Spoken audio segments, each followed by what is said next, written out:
கர்த்தருடைய நாமத்துக்கு மகிமை உண்டாவதாக. யோவானது சுவிசேஷம் 6ஆம் அதிகாரம் 1 முதல் 4 வசனத்தை நான் வாசிப்போம். இவைகளுக்கு பின்பு இயேசு திபேரியா கடல் எனப்பட்ட கலிலேயாவு கடலின் அக்கறைக்கு போனார். அவர்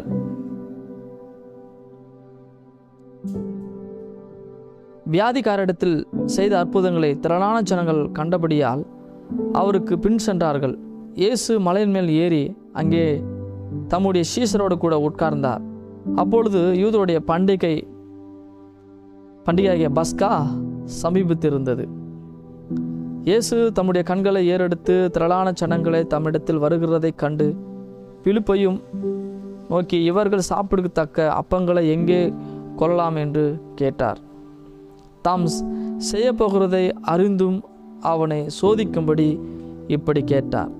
பிலிப்பு அவருக்கு பிரதியுத்தரமாக, இவர்களில் ஒவ்வொருவரும் கொஞ்சம் கொஞ்சம் எடுத்துக்கொண்டாலும் 200 பணத்துக்கு அப்பங்களும் இவர்களுக்கு போதாதே என்றான். அப்பொழுது அவருடைய சீஷர் எல்லோருடன் சீமோன் பேதுருவின் சகோதரனாகிய அந்திரேயா அவரை நோக்கி, இங்கே ஒரு பையன் இருக்கிறான். அவன் கையில் 5 வார்கோதுமை அப்பங்களும் 2 மீன்களும் உண்டு. ஆனால் அவைகளில் இத்தனை ஜனங்களுக்கு எம்மாத்திரம் என்றான். இயேசு ஜனங்கள் உட்கார வையுங்கள் என்றார். அந்த இடம் மிகுந்த புல்லுள்ளதாக இருந்து வந்திருந்த புருஷர்கள் ஏறக்குறைய 5000 பேராக இருந்தார்கள். இயேசு அந்த அப்பங்களை எடுத்து ஸ்தோத்திரம் பண்ணி சீஷரிடத்தில் கொடுத்தார். சீஷர்கள் வருந்திருந்தவர்களுக்கு கொடுத்தார்கள். அப்படியே மீன்களையும் அவர் எடுத்து அவர்களுக்கு வேண்டிய மட்டும் கொடுத்தார். அவர்கள் திருப்தி அடைந்த பின்பு அவர் தம்முடைய சீஷர்களை நோக்கி, ஒன்றும் சேதமாய் போகாதபடிக்கு மீதியான துணிக்கைகளை சேர்த்து வையுங்கள் என்றார். அந்தபடியே அவர்கள் சேர்த்து வார்கோதுமை அப்பங்கள் 5 அவர்கள் சாப்பிட்டு மீதியான துணிக்கைகளிலும் 12 கூடைகளை நிரப்பினார்கள். இயேசு செய்த அற்புதத்தை இந்த மனுஷர் கண்டு, மெய்யாகவே இவர் உலகத்தில் வருகிறான தீர்க்கதரிசி என்றார்கள். ஆதலால் அவர்கள் வந்து தம்முடைய ராஜாவாக்கும்படி பிடித்து கொண்டு போக மனதாயிருந்தார்கள். இயேசு அறிந்து மறுபடி விலகி தனியே மலை மேல் ஏறினார். எனக்கு அருமையான தேவனுடைய பிள்ளைகளை, இந்த பகுதியில் இயேசுவானவர் 5 அப்பத்தையும் 2 மீனும் அந்த 5-6 புருஷர்களுக்கு அவர் போஷித்து கொடுப்பதை நம்ம பார்க்க முடியும். ஜனங்கள் இந்த அற்புதத்தை கண்டு இயேசுவை என்ன பண்ணுறாங்க, ராஜாவா அபிஷேகம் பண்ணி நமக்கு தலைவராக ராஜாவாக வச்சிடலாம், அப்போது நம்ம எல்லாத்துக்கும் சௌகரியமாக இருக்கும் என்கின்ற ஒரு எண்ணத்தோடு கூட இயேசுவை பின்தொடர ஆரம்பிக்கிறாங்க. உலக ரீதியாக கடவுளை என்ன பின்பற்றுறவங்க நினைக்கிறாங்க. மாம்சத்துக்கு கடவுளை தேடி போகிறாங்க. அன்றாட வாழ்க்கைக்கு நமக்கு இது உதவியாக இருக்கிற கடவுள் என்று சொல்லி உலகத்தில் இருக்கிற வழிபாடையை போல இயேசுவை அவங்க பார்க்க நினைக்கிறாங்க. ஆனால் கடவுள் அதை என்ன பண்ணுற, ஏற்க மறுக்கிறார். இயேசு வந்த நோக்கம் என்பதே ஜனங்களுக்கு தெரியல, புரியல. அதை குறித்து தான காரியங்களை தான் இந்த பகுதியில் நம்ம பார்க்க போகிறோம். எனக்கு அருமையானவர்களே, இந்த பகுதியில் நம்ம பார்த்த விஷயங்கள், இயேசு அற்புதம் செய்கிறார். அந்த அற்புதத்தை அந்த ஜனங்கள் எல்லாரும் என்ன பண்ணுறாங்க, பெற்றுக்கொள்கிறாங்க, அதை ஏற்றுக்கொள்கிறாங்க. அதனால் பின்தொடர்ந்து போகிறாங்க. அவரை ராஜாவாக வேணும்னு விரும்புகிறாங்க. இப்படிப்பட்ட ஒரு சூழ்நிலை இருக்கும்போது எனக்கு அருமையானவர்களே, இயேசு செய்த அற்புதத்தை அந்த மனுஷர் கண்டு, மெய்யாகவே இவர் உலகத்தில் வருகிறான தீர்க்கதரிசி என்றார்கள். ஆதலால் அவர்கள் தம்மை ராஜாவாக்கும்படி பிடித்து கொண்டு போக மனதாக இருக்கிறார்கள் என்று இயேசு அறிந்து மறுபடி விலகி தனியே மலையில் ஏறினார். அப்போது மனிதர்களுடைய மென்டாலிட்டி, ஜனங்களுடைய எண்ணங்கள், யோசனைகள், ஆண்டவர் சொல்கிறாரு, உன்னுடைய நினைவுகள் என்னுடைய நினைவுகள் அல்ல. கடவுள் பார்க்குறார் நம்ம எந்த அடிப்படையில் எந்த நோக்கத்தோடு கடவுள்கிட்ட வருகிறோம் என்பதை ஆண்டவர் என்ன பண்ணுறார், முழுமையாய் அறிந்திருக்கிறார். அவர் எல்லாவற்றுக்கும் மேலான ஆண்டவர். அவர் நேற்றும் இன்றும் என்று மாறாத தெய்வம். அவரே ஆதியும் அந்தமாக இருக்கிறவர். அவரே முதலும் முடியுமானவர்.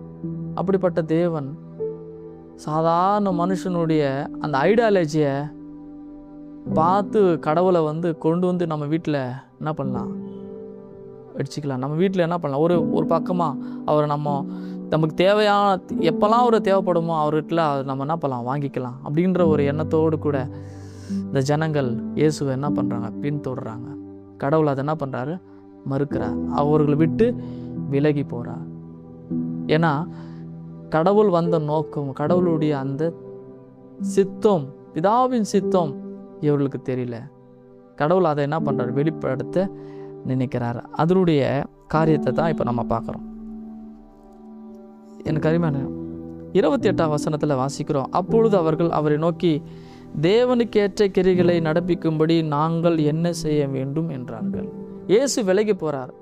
விலகி போக காரணம் என்ன என்கின்ற ஒரு டீட்டெயில் இதுக்கு பின்னாடி பார்க்கும்போது, அப்போ அவர் சொல்கிறாரு, நீங்கள் அப்பத்துக்காக தான் என்னிடத்துல வரீங்க, ஜீவனுக்கு அதாவது வாழ்வாதாரத்துக்கு தான் என்னை தேடுறீங்கன்ற அந்த காரியத்தை, அந்த கான்செப்டை இயேசு அவர்களுக்கு என்ன பண்ணுறாரு, சொல்கிறார். அப்போ தான் அவர்களுடைய இருதயத்தில் அவர்கள் உணர்ந்து, அப்போ நாங்கள் என்ன பண்ண வேண்டும் ஆண்டவர் என்று அவங்க கேட்குறாங்க. கேட்கும்போது கடவுள் சொல்கிறாரு, அப்பொழுது அவர்கள் அவரை நோக்கி, தேவனுக்கேற்ற கிரிகளை நடப்பிக்கும்படி நாங்கள் என்ன செய்ய வேண்டும் என்றார்கள்.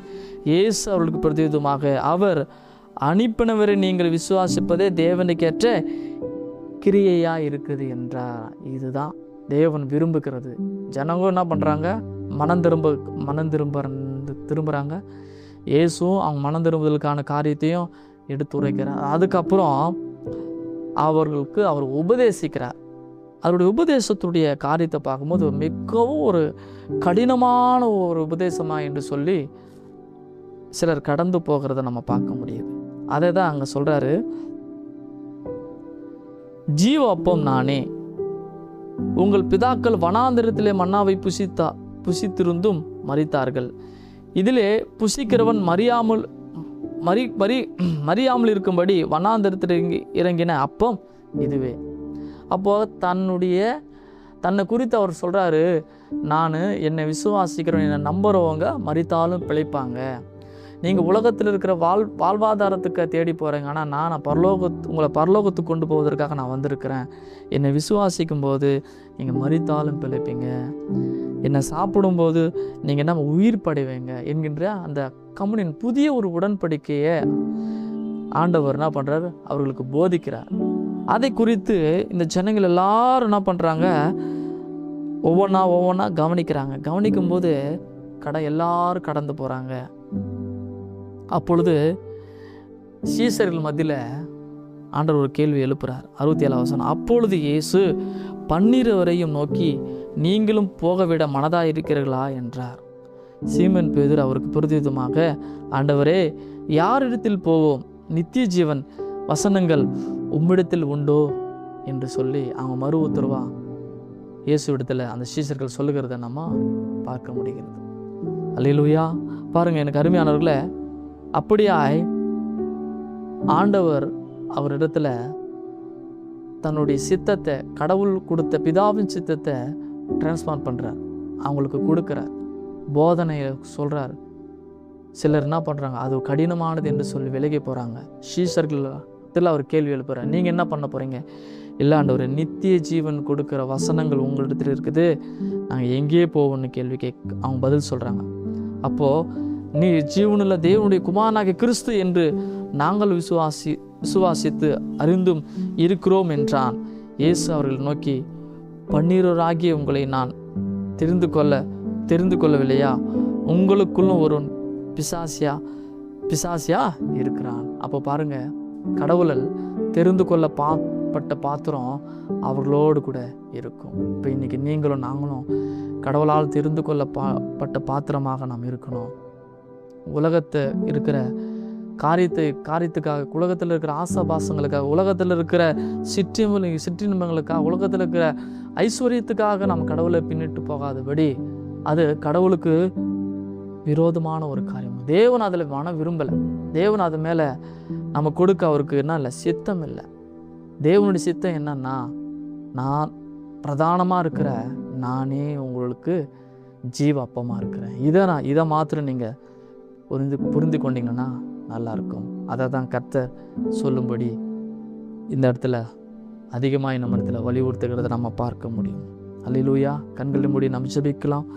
பரிசுத்தமுள்ள நல்ல தகப்பனே, அருமையான இந்த நாளில் கூட ஆண்டவரே, நீங்களே இந்த உலகத்திற்கு வந்த ஜீவ அப்பம் ஆண்டவரே.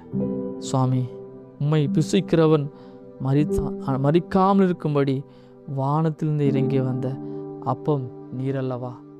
உம்மை நாங்கள் விசுவாசிக்கிறோம், உண்மையில நம்புகிறோம்.